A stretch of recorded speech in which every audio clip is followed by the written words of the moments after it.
नमस्कार, आखिरी सौदा में आपका स्वागत है। मैं हूं शैल भटनागर और मैं हूं प्रदीप पंड्या। नजर डालते हैं इस समय बाजार की चाल पे, जो संभलने की कोशिश लगातार 8 दिनों की गिरावट के बाद करता हुआ दिखाई दे रहा है। Nifty, bank Nifty, mid cap, small cap, हर तरफ नजर डालिए संभलने की कोशिश जारी है और मार्केट ब्रेथ भी पॉजिटिव है। निफ्टी इस समय 90 पॉइंट ऊपर, बैंक निफ्टी 200 पॉइंट ऊपर, सेंसेक्स करीब 300 पॉइंट की तेजी के साथ और मिड कैप इंडेक्स करीब 125 अंकों की तेजी के साथ ट्रेड करता हुआ नजर आ रहा है। और आखिरी सौदा में हम बात करेंगे आज बाजार की चाल कैसी नजर आएगी, क्या कुछ करना चाहिए आपको। हमारे साथ एक बड़ा पैनल होगा। हमारे साथ मोतीलाल ओसवाल के चंदन तापड़िया जुड़ेंगे वायदा बाजार का हाल बताने के लिए, पैनोरामा टेक्निकल के अल्पेश फूरिया जुड़ेंगे टेक्निकल चाल दिखाने के लिए, और आनंद राठी के सिद्धार्थ सिडानी फंडामेंटल्स पर चर्चा के लिए हमारे साथ जुड़ेंगे। और साथ ही साथ आगे चॉइस ब्रोकिंग के सुमित बगड़िया, जियोजित फाइनेंशियल के गौरांग शाह और हमारे साथ होंगे दिग्गज अश्विनी गुजराल .com के अश्विनी गुजराल। आपको इस शो के हर आधे घंटे में देंगे जोरदार कमाई वाले शेयर्स, यानी ट्रेड एट 2, 230 और 3। साथ ही एक्सपायरी पर खास स्ट्रैटेजी लेकर आएंगे। वीकली एक्सपायरी, जी हाँ, कल होगी वीकली एक्सपायरी निफ्टी और बैंक निफ्टी की, और साथ साथ बाजार के तमाम ट्रिगर्स पर होगी चर्चा। तो ये आज के इस शो में हम आपसे लगातार इन तमाम मुद्दों पर बात करेंगे। सबसे पहले देखते हैं लेकिन बाजार में इस समय की जो चाल है, बुल और बेयर किस तरफ है, कहां पर है तेजी और कहां देखी जा रही है आज मंदी। तो शुरुआत करेंगे आज बुल ट्रेड के साथ। आज बाजार में तेजी का मूड देखने को मिल रहा है और यहां पर इन स्टॉक्स पर हमारी नजर है। देखिए, शुरू से हमने आपको बताया था कि मेटल आज का एक लीडिंग सेक्टर है, तो वेदांता, टाटा स्टील, हिंडाल्को और जेएसपीएल, इन स्टॉक्स पर हमने पहला सौदा में आपको तेजी की सलाह दी थी। अभी तक वहां पर आपको तेजी बरकरार नजर आएगी। इसके अलावा ऑयल एंड गैस शेयरों में कच्चे तेल की तेजी का फायदा, नई एक्सप्लोरेशन पॉलिसी की खबर, ओएनजीसी ऑयल जैसे दिग्गज तो तेजी में है ही, लेकिन वो सारी कंपनियां जो कि मदद करेंगी ऑयल एक्सप्लोरेशन के लिए, और इन कंपनियों में काफी वक्त से हम देख रहे हैं कि अच्छे ऑर्डर्स का इंतजार है। तो आप देखिए Duke offshore, oil country, Dolphin offshore, alpha geo, ये तमाम स्टॉक्स जो आज तेजी के मूड में हैं। बैंकों के लिए एक के बाद एक अच्छी खबर आती हुई अब एक नए रिकैप बॉन्ड की खबर भी सामने आ रही है। कल बैंकर्स और आरबीआई गवर्नर की मीटिंग है और उसके पहले आप देख सकते हैं कैनरा बैंक, एसबीआई, सरकारी बैंकों में तो तेजी है, साथ ही साथ प्राइवेट बैंक्स में, क्योंकि यस बैंक ने यह साफ किया है कि उन्होंने जो डिस्क्लोजर किए वो सेबी के नियम के मुताबिक थे। आरबीआई ने उनको डांट लगाई थी, लेकिन यह स्पष्टीकरण बाहर आया और इसका फायदा मिलता हुआ। साथ ही साथ आज एनबीएफसी में भी उछाल दिख रहा है। Ibulls housing, Shriram transport, Ujjivan, Can Fin homes, यह है तमाम स्टॉक्स। और कैपिटल गुड्स एक और सेक्टर जहां पर आज बाउंस देखने को मिल रहा है काफी तगड़ी पिटाई के बाद। सीमेंस जैसे स्टॉक में जो पिछले करीब 7-8 दिन से बाजार से कहीं ज्यादा तेज रफ्तार से पिटे थे, एक उछाल इनमें भी देखी जा रही है। चलिए अब देखते हैं कौन से ऐसे शेयर्स हैं जो बियर्स के कब्जे में हैं। इसमें काफ़ी ऐसे शेयर्स जिसमें सुबह से बात हो रही थी, खासकर एडीएजी ग्रुप्स के shares, Reliance infra, Reliance communications, Reliance capital, Reliance home, इन सब में भारी गिरावट है। आप सुबह से देख ही रहे हैं कि इन शेयर्स में काफ़ी सारी बिकवाली हुई है। हमारे जो सुबह वाला पहला सौदा था उसमें आपको काफ़ी ऑप्शंस मिले होंगे इन सबको शेयर्स को बेचने के लिए। एफएमसीजी शेयर्स में भी काफ़ी बिकवाली है इस वक्त। आप देखिए Hindustan Unilever, ITC, Nestle, consumption shares में भी काफ़ी सेलिंग देखी जा रही है इस वक्त, जिसमें आप जुबलिएंट फूड वर्क्स देखिए, फार्मा में डिवीज़ लैब, वॉकहार्ट, डॉक्टर रेड्डीज़, इन सब शेयर्स में गिरावट है। रियल्टी स्टॉक्स, जीएसटी काउंसिल की मीटिंग जो रद्द हुई और ये शेयर्स पिछले 2-3 दिन से काफ़ी तेज़ी में थे, इनमें सेलिंग देखी जा रही है। डीएलएफ लगभग 1.5% नीचे 161 रुपये पे, अंसल प्रॉपर्टीज़ में 5.5% की गिरावट और डीबी रियल्टी 21 रुपये 20 पैसे पे लगभग 3% की गिरावट इन शेयर्स में देखी जा रही है। कावेरी सीड्स 2-3 दिन से काफ़ी गिरे जा रहा है, आज भी ये टॉप लूज़र है, इसमें भी काफ़ी गिरावट है, लगभग 5% की 18 रुपये 90 पैसे, 401 रुपये पे इस वक्त कावेरी सीड्स ट्रेड कर रहा है। और हमारे साथ हमारे एक्सपर्ट्स जुड़ चुके हैं। सबसे पहले चलते हैं चंदन के पास, क्योंकि बारी है ट्रेड एट 2 बजे का शानदार ट्रेडिंग आइडिया लेने की। बताइए चंदन, क्या है आज आपका 2 बजे का ट्रेड? जी हाँ, देखिए आज के ट्रेड के लिए मैंने पीएल को चुना है, पिरामल एंटरप्राइजेस। स्टॉक ने एक शानदार प्राइस पैटर्न बनाया है। पिछले 3 वीक से एक सिमेट्रिकल ट्रायंगल फॉर्मेशन बन रहा है, जहां सपोर्ट लगातार ऊपर की तरफ शिफ्ट हो रहे हैं। स्टॉक एक 50 डे एक्सपोनेंशियल मूविंग एवरेज के आसपास है और थोड़ा सा मूवमेंट आते हैं इसमें काफी अच्छी बढ़त आनी चाहिए। और स्पेशली देखें पिछले 7-8 दिनों में मार्केट गिर रहा है, बट ये स्टॉक कंसोलिडेट हो रहा है और स्टॉक में हर लेवल पे बाइंग इंटरेस्ट देखने को मिल रहा है। तो ओवरऑल स्टॉक का जो नेचर है काफी स्ट्रॉन्ग सेटअप दिखाई दे रहा है। वीकली और डेली चार्ट काफी पॉजिटिव बन रहे हैं। लॉन्ग का यहाँ पे बिल्टअप इंटेक्ट है, इसलिए खरीदारी की सलाह रहेगी। 2170 के स्टॉप लॉस है, 2270 के टारगेट इसमें फटाफट में हासिल होने चाहिए। ओके 2170 का स्टॉप 2270 2270 यह है वो लेवल जो PEL पीरामल एंटरप्राइजेस में आते हुए चंदन इस समय देख रहे हैं। तो यह है एक तेजी का कॉल इस समय। इस बाउंस को प्ले करने के लिए आप पीरामल एंटरप्राइजेस में तेजी कर सकते हैं। अल्पेश, इस चार्ट पे आपने नजर डाली, इस समय देखिए दिन के हाईज पर यह स्टॉक ट्रेड करता हुआ नजर आ रहा है, क्या कॉल देंगे आप? जी प्रदीप, गुड आफ्टरनून शैलेंद्र जी। देखिए यहाँ पे बोलिंगर का एक ब्रेकआउट दिख रहा है डेली चार्ट में, अगर आप समझते हैं तो। और मैं समझता हूँ कि 2245 2246 एक लेवल है, अगर इसके ऊपर ये निकल जाएगा तो नो डाउट चंदन ने जो टारगेट दिए है ऊपर के वो भी आ सकते हैं और उसके ऊपर भी ये स्टॉक जा सकते हैं। आपने कहा बॉलिंगर का ब्रेकआउट दिख रहा है, ये क्या है? जी, बॉलिंगर एक 20 डेज की मूविंग एवरेजेस है। इसके ऊपर और नीचे ये जिस तरह से ट्रेड करता है और उसके सपोर्ट में ऊपर और नीचे दोनों की तरफ की एक लाइन रहती है, ट्रेंडिंग लाइन, वो उसके ऊपर का ब्रेकआउट जो दिखता है। और यहाँ पे अगर मैं और दूसरे थोड़ा डीप में जाऊँ तो 1320 का एक क्रॉस ओवर भी हमको यहाँ पर दिखाई देता है।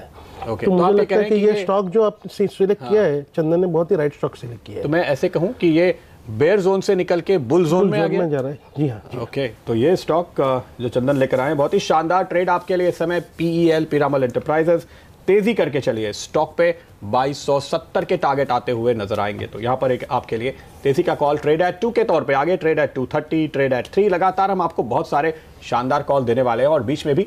लेकिन एक बार इंडेक्स पे नजर डाल लें। देखिए आज सबके दिमाग में एक ही सवाल है, जो सवाल लोग हमसे पूछ रहे हैं कि ये बाउंस आया, कल भी आया था, उसके एक दिन पहले भी आया था, हम टिकते नहीं थे, फिर नीचे जा रहे हैं, आज टिकने की कोशिश कर रहे हैं। क्या ये मानना चाहिए कि ये गिरावट पूरी हो चुकी है? कौन से लेवल पर नजर रखें, क्या स्ट्रैटेजी लेकर चले? ये आपके सामने इस समय निफ्टी का डेली चार्ट हम आपके लिए लेकर आए हैं और यहाँ पर आप देख सकते हैं कि बाजार जिस चैनल में चल रहा था वहाँ से एक हमें गिरावट देखने को मिली, एक ब्रेकडाउन देखने को मिला है। और ये संभलने की कोशिश अगर यहाँ पर हो रही है, एक बाउंस आ रहा है, तो शायद सिग्नल नेगेटिव है। उछाल में आपको ये निफ्टी अटकता हुआ फिर से नजर आएगा, जब तक कि हम वापस उस तेजी के दौर में, उस जोन में ना चले जाए जहां पर हम फिर से अपनी पुरानी चाल को वापस पकड़ सके। तो एक खास लेवल जहां पर आपकी नजर होनी चाहिए निफ्टी के लिहाज से, निफ्टी पर वो कौन सा लेवल है जिसके ऊपर जाए तो आपको अपनी मंदी काट लेनी चाहिए? मेरे हिसाब से वो लेवल बनता है 10,810। इस लेवल पर आप नजर रखिए। निफ्टी 10,810 के ऊपर चला जाए और बंद हो जाए तो आप ये मानिएगा कि निफ्टी में जो कमजोरी की चाल थी वो पूरी हो गई है और अब आपको यहाँ से उछाल देखने को दोबारा मिल सकता है। ऐसे ही निफ्टी बैंक का चार्ट भी एक बार दिखाते हैं और वहां पर भी ऐसा ही एक लेवल है जो मैंने आपके लिए चुना है। ये देखिए, यहाँ पर भी उसी तरह से एक तेजी के दौर में ये बाजार चलता हुआ नजर आ रहा था और उसके बाद हमने यहाँ से गिरावट आते हुए देखी, एक ब्रेकडाउन देखा है, नीचे की तरफ एक सपोर्ट भी मिल रहा है, हालांकि इसको मूविंग एवरेजेस के आसपास। अल्पेश, इस पर मैं आपकी भी राय लेना चाहूँगा। जो मैंने निफ्टी का चार्ट दिखाया और अब मैं निफ्टी बैंक का जो लेवल यहाँ पे आपको दिखा रहा हूँ, ये 50 दिन और 200 दिन के मूविंग एवरेजेस है। आप देख सकते हैं इनमें उतार चढ़ाव किस तरह से देखने को मिला है और एक चैनल से ब्रेकडाउन भी दिखाई दे रहा है। पिछले 3-4 दिनों से देखिए हम बेस पे संभलने की कोशिश कर रहे हैं। क्या लगता है आपको निफ्टी बैंक? प्रदीप देखिए, इस यहाँ पे एक तो चैनल का ब्रेकडाउन आपको दिख रहा है और दूसरी जो मेन बात है कि करीबन पिछले 15 से 16 ट्रेडिंग सेशंस के अंदर 2 बार 200 दिन का डीमा जो है उसको टेस्ट किया है और कल वहीं पे आकर के ये रुका है। अगर ये 16 कैंडल को हम देखें तो 16 में से सिर्फ 2 कैंडल बुलिश है, बाकी 14 कैंडल बेरिश है। तो ये इटसेल्फ इंडिकेट्स करते हैं कि ये जो पुल बैक आ रहा है ना, यहाँ पे कोई ऊपर मुनाफा वसूली कर रहा है और फिर से ये नीचे आ जाता है। मतलब ये जो पुल बैक है इसमें इतना दम नहीं है। और कभी भी हम लोग 200 दिन की मूविंग एवरेज के नीचे जैसे सस्टेन हो गए तो जैसे हम लोग ने पिछले हफ्ते भी कहा था 27,100 पे सेल करिए, 27,500 का स्टॉप लॉस, और मेरे अभी भी टारगेट 26,000 के निफ्टी के है, बैंक निफ्टी के, वो इंटैक्ट है। तो मैं अभी भी मानता हूं कि यहाँ से कोई भी एक उछाल आता भी है तो आपको बीच में नो डाउट इन बिटवीन आपको डेरिवेटिव्स के सपोर्ट मिलते रहेंगे। But looking at the trend, मुझे लगता है इस प्रकार के ट्रेंड में आपका तेजी में पैसा नहीं बनेगा, आपको मंदी करके डेफिनेटली आपका पैसा बन सकता है। तो यहाँ पे मेरा जो लेवल है वो 27,025 का है। अगर 27,025 के ऊपर निफ्टी बैंक बंद होता है तो फिर हम कहेंगे कि शायद ये गिरावट का दौर पूरा हुआ और यहाँ पर एक बॉटम के संकेत साफ हो रहे हैं। तो यहाँ पर तो आप मेरे से सहमत हैं। निफ्टी पर भी आप सहमत हैं? जो हम करीब 10,810 के लेवल बता रहे हैं, निफ्टी का चार्ट भी एक बार स्क्रीन पे लेकर आइए, वहां पर आप क्या देखते हैं? आज एक इंपॉर्टेंट मैं बात आपको बताना चाहता हूँ। सुबह से जो हमने स्ट्रेटेजी बनाई है 10,675 future, I am always talking about future, 10,675 के ऊपर अगर फ्यूचर आज सस्टेन करता है तो इसकी पॉसिबिलिटी से 10,750 की। आप में जब एंटर हुआ 725-30 के तक टॉप चाहिए, अभी बात भी आपने शुरू नहीं किया, हम 675 आ गए। तो मतलब ऐसा लग रहा है कि कल का फिर से जो स्टोरी है फिर से आज रिपीट हो जाएगी। तो इस तरह के मार्केट ये इंडिकेट्स करता है कि कॉन्फिडेंस नहीं है। और प्रदीप यहाँ पे अगर आप देखें 10,700 के कॉल और पुट अगर मैंने दोनों बेचूं तो 130 रुपए का मुझे करीबन अभी मैं देख रहा था प्रीमियम मिल रहा है। तो मैं समझ रहा हूँ कि यहाँ पे एक बारी के लिए आपको ये इसमें बेच करके चलना चाहिए एक बारी के लिए। क्या है, कौन कौन से लेवल पे? 28 फरवरी का 10,700 के कॉल और पुट। अच्छा, दोनों? जी हाँ, 10,700 का? थोड़ी सी गलती है, मैं आपको थोड़ी देर में बता रहा हूँ। स्ट्रेटेजी तैयार करिए, वो लेवल ढूंढ के रखिए। तो यहाँ पर मुझे ये लगता है कि 10,675 जब तक है तो कल भी एक अटेम्प्ट कर सकते हैं 10,750 तक का, लेकिन अगर हम फिर से 675 के नीचे रह गए तो ये मार्केट वहीं पे रहेगा, फिर से 10,600 और उसके नीचे 10,550। लेकिन looking at the trend on the upside में 10,800 825 एक बहुत ही स्ट्रांग रेजिस्टेंस है। यहाँ पे एवरी रेंज पे आपको निकलना है। I am expecting target of 10,400 in the future and 10,350 in the Nifty spot. Okay, तो यहाँ पर आपको दोनों तरफ अभी और गहरी गिरावट दिखने वाली है। ये देखिए फिलहाल पैटर्न से ही बता रहे हैं, और अभी जो जोर से गिरावट आई है, आपने कहा तो मैं देख रहा हूँ 10,690 से 10,658 की चाल मुश्किल से 5 मिनट के अंदर एक शार्प डिप देखने को मिला है, और निफ्टी दिन के हाई से दिन के लो पे आ गया। ये आपको चार्ट पे क्यों नहीं दिख रहा है? देखिए ये चार्ट आपको प्लेन सा दिखाई दे रहा है, क्योंकि हम खुले थे एक गैप के साथ। इस वजह से आपको इस चार्ट पे वो वॉलेटिलिटी दिखाई नहीं दे रही है, लेकिन अगर आप कैंडल चार्ट देखेंगे दिन के दौरान आपको नजर आएगा कैसे जोर से गिरावट नजर आई है। लेकिन चूंकि अब बात कर रहे हैं कि इस समय आपको क्या स्ट्रैटेजी रखनी चाहिए, हमारा आज का ट्विटर पोल भी बाय द वे यही था, तो आइए एक बार आपको बता देते हैं निफ्टी का बॉटम कहां बन सकता है। ये सवाल हमने पूछा है अपने दर्शकों से, और देखिए क्या जवाब आ रहे हैं। 10,600, 10,300, 10,000 तक के ऑप्शन हमने दिए थे। इन 3 ऑप्शंस में से लोगों ने क्या चुना, आइए आपके सामने लेकर आते हैं आज के जवाब। और यहाँ पर मिला जुला सा बिल्कुल डिवाइडेड हाउस दिख रहा है, हर लेवल पर लोग अपनी अपनी तरफ से अटकलें लगा रहे हैं। फिलहाल चंदन, आप क्या चुनेंगे? 10,600, 10,300, 10,000, कहाँ पर है बॉटम? 10,600 कहने का तो मतलब है कि करीब करीब बन ही गया है पिछले 3-4 दिनों में। जी, मेरे हिसाब से कहीं ना कहीं ये जो 10,580, 550 लेवल है उसको मार्केट टेस्ट करके और बॉटम बनाने का इमीडिएट ट्राई करेगा। 10,600 के आसपास के साथ है। सिद्धार्थ सिडानी हमारे साथ जुड़ते हुए। सिद्धार्थ, हालांकि आप टेक्निकल्स नहीं देखते, लेकिन आपके डीलिंग रूम में कैसा मूड है, माहौल है? क्या आपको लग रहा है कि बॉटम आसपास है या अभी हम और नीचे जाने वाले हैं?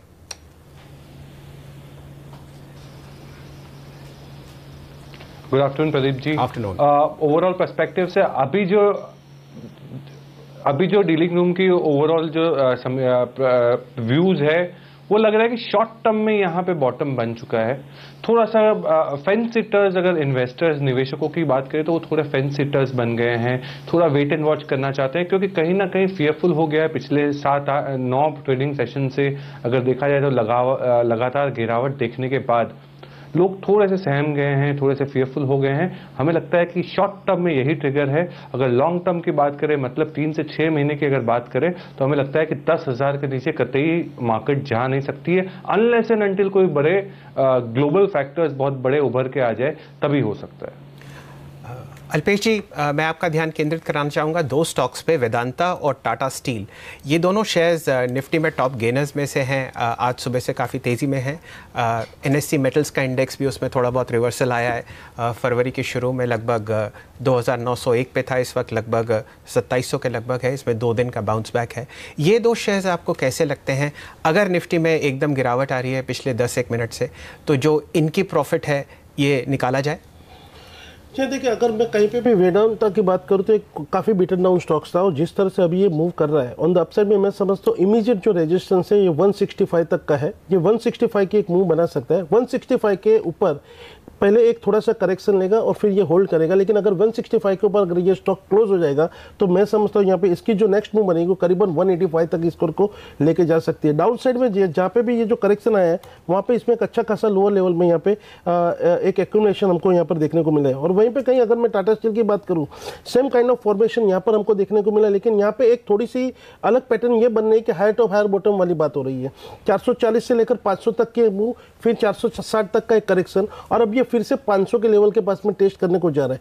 तो नो डाउट इमीडिएटली में 500 के पास में इसको एक रेजिस्टेंस मिलेगा, लेकिन अगर स्टॉक कहीं भी 500 के ऊपर निकल जाता है तो फिर आपको अपसाइड में 520 से लेकर 530 तक की एक राइज मिल सकती है। इन प्रकार के 2 स्टॉक्स है, इसमें यहाँ पर अभी आप फिलहाल सेल नहीं कर सकते जी। ओके, और चलिए आगे बात करते हैं किन चीज़ों पर आपकी नज़र होनी चाहिए। तो कल निफ्टी और बैंक निफ्टी की वीकली एक्सपायरी होने वाली है, इस पर तो हमारी नज़र है ही, साथ ही कई और भी बड़े ट्रिगर्स हैं और इन पर बाजार की नजर होगी, इन पर हम बात करेंगे। सबसे पहले जानते हैं कि कौन कौन से हैं वो ट्रिगर्स। एनबीसी आवाज के रिसर्च एनालिस्ट वरुण दुबे हमारे साथ जुड़ रहे हैं। वरुण, बताइए।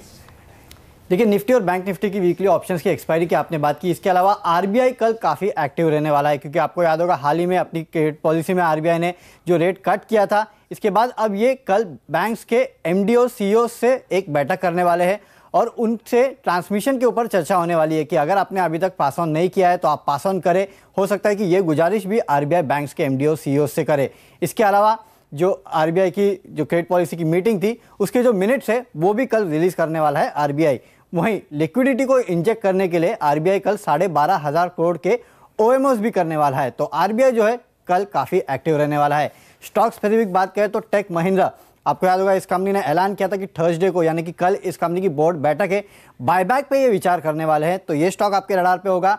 और जेट एयरवेज, आपको याद होगा पिछले हफ्ते इस कंपनी के बोर्ड ने डेट रेजोल्यूशन प्लान लाया था और अब इस डेट रेजोल्यूशन प्लान पे शेयर होल्डर्स के साथ कल ये बैठक करने वाले हैं। तो ये दो स्टॉक्स है जो आपके रडार पे रहने चाहिए।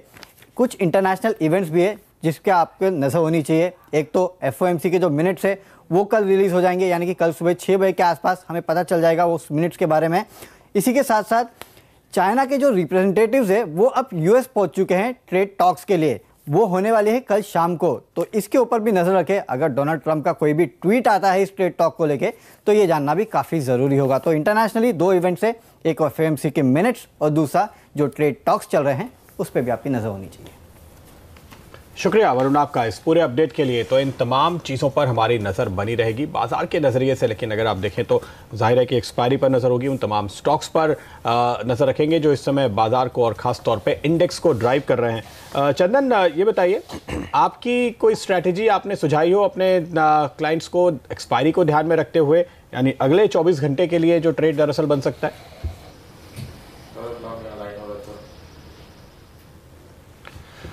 लगता है चंदन से बात नहीं हो पा रही है। चलिए इस मुद्दे पर अल्पेश जी से बात करते हैं। अल्पेश जी, बात मेटल स्टॉक्स की हो रही थी, दो और शेयर्स हैं, जिंदल स्टील और हिंदुस्तान जिंक। जिंदल स्टील में वॉल्यूम जो है वो इस वक्त वीक के हाई पे है और हिंदुस्तान जिंक में भी इसी तरीके की तेज़ी दिख रही है। ये डेड कैट बाउंस है या इसमें आप क्या राय देंगे? जी देखिए, जिस हिसाब से चार्ट की जो फॉर्मेशन बनी इसे हम डेड कैट बाउंस ही कहेंगे, लेकिन सारे ही मेटल स्टॉक्स की अगर मैं बात करूं तो यहाँ पे एक लो लेवल में एक बॉटम बनाने की इन लोगों ने पूरी चेष्टा की है। बट ऑन द अपसाइड में क्या होता है कि जब आप कोई रेजिस्टेंस निकालते हो, अहम रेजिस्टेंस है, जब तक आप वो निकाल नहीं पाते हो आप ये नहीं कह पाते हो कि ये बॉटम बन चुका है आपका। तो यहाँ पे ये लोअर और एक हाई रेजिस्टेंस इसके बीच में ये स्टॉक ट्रेड करता रहेगा। जिस प्रकार से हमने अभी बाकी टाटा स्टील की और उसकी बात की तो मैं समझता हूँ यहाँ पे जिंदल स्टील में भी सेम है। ऑन द अपसाइड में मैं समझता हूँ जो इमीडिएट रेजिस्टेंस है आज का 148 से 150 का जोन है, स्टॉक अभी उसके पास में कहीं पे ट्रेड कर रहा है। अगर ये 150 के ऊपर अगर ये निकल जाता है तो मैं समझता हूँ कि 160 तक की चाल भी आपको इसके अंदर देखने को मिल सकती है। वहीं पे भी अगर कहीं हम बात करें हिंदुस्तान जिंक की तो यहाँ पे भी same similar kind of formation है, पर यहाँ पे मैं आपको सिंपल बताऊंगा कि 240 का एक स्टॉप लॉस लगा के 264 के टारगेट के लिए आप अटेम्प्ट कर सकते हैं। जी, जहाँ तक गेनर्स की बात हो रही है, दो और शेयर्स में आपका ध्यान केंद्रित करूंगा, केपीआईटी सिस्टम्स और आईआरबी इंफ्रा। ये दोनों शेयर पिछले 2 दिन से तेज़ी में है, खासकर आईआरबी इंफ्रा। आप चाहे पहले वो ले लें या केपीआईटी सिस्टम्स, जो आप चाहें। इनमें भी काफ़ी तेज़ वॉल्यूम दिख रहा है और इस वक्त मेरे ख्याल से टॉप गेनर्स हैं इस वक्त एफएनओ के बाज़ार में। लगभग 6% की तेज़ी है केपीआईटी में और आईआरबी में लगभग 5% की। यहाँ पे देखिए केपीआईटी में समझता हूँ कि एक जो इतनी गिरावट के बाद में एक स्ट्रॉन्ग रेजिस्टेंस जहाँ पे सप्लाई था, सप्लाई जोन करीबन 108 से 110 के पास में आ रहा है और आज उसने 107.5 की हाई बनाई और वहीं से थोड़ा छोटा मोटा आपको एक डिप देखने को मिल रही है। मैं समझता हूँ this is the right time कि आपको इस स्टॉक में एक बारी के लिए निकलना चाहिए। ऑन द अपसाइड में मैं समझता हूँ 115 से 116 एक बहुत ही स्ट्रॉन्ग इसके बाद का भी रेजिस्टेंस है, आप यहाँ पे भी सेल कर सकते हैं, थोड़ा होल्ड करना पड़ेगा। डाउन साइड में मुझे लगता है स्टॉक में आपको 90 तक के लेवल फिर से देखने को मिल सकते हैं। अच्छा, ये दोनों स्टॉक्स जिनकी आपने बात की, इस पे एक बार पिछले 1 महीने का चार्ट सामने लेकर आते हैं और फिर चंदन हमारे साथ जुड़ रहे हैं तो उनसे जानेंगे, क्योंकि ये देखिए दोनों बड़ी गिरावट के बाद संभलने की कोशिश कर रहे हैं। तो ऐसे में ऑप्शन ट्रेडर्स क्या कर रहे हैं, जो एफएनओ में स्टॉक है उस पर नजर होनी चाहिए आपकी, और ओवरऑल